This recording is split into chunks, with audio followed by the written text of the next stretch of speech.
Today we're going to be covering lazy loading, which is one form of caching that you'll need to understand in order to pass your AWS certification exam.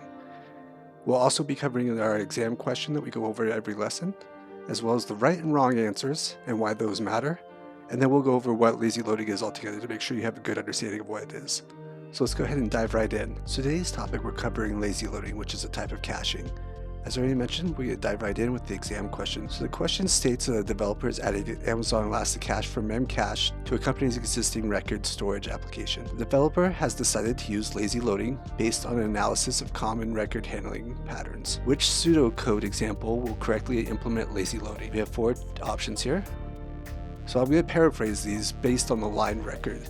So for the first one, it's going to be a DB query, and then it's going to do a cache set. The second one, it's going to do a cache get. If there's no record there, then it's going to query the database and then set the cache. The third one, it's going to just get cache information and then do a DB query.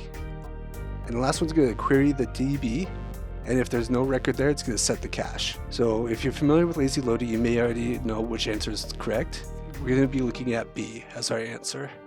So let's take a look at why this solution works.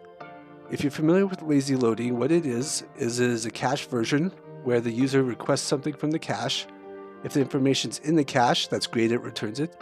If there's nothing there, at that point it'll query the DB for the information.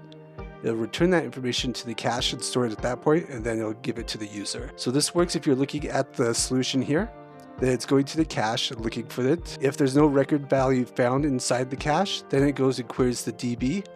And then at that point, it'll set the cache with the correct information. So that's why this works as the solution. So if we wanted to look at lazy loading a little bit more, there's a couple key terms that you'll need to understand.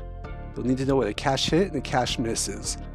Basically, a cache hit just means that the information that you're going to the cache for is there. A cache miss means that that information is not there, and that it has to go query the database directly. Some of the advantages of using lazy loading is that the data is only requested if it's needed, and that if there's any node failures, they are not fatal. Some of the disadvantages include if there's a cache miss, there is a penalty there, and that the data can be stale. You will have to develop a time-to-live solution for that stale data. So here's a quick diagram to explain what's going on in case it wasn't clear based on what we've described. So we have a user that requests information from the cache. If it's there, great, it returns the information from the cache.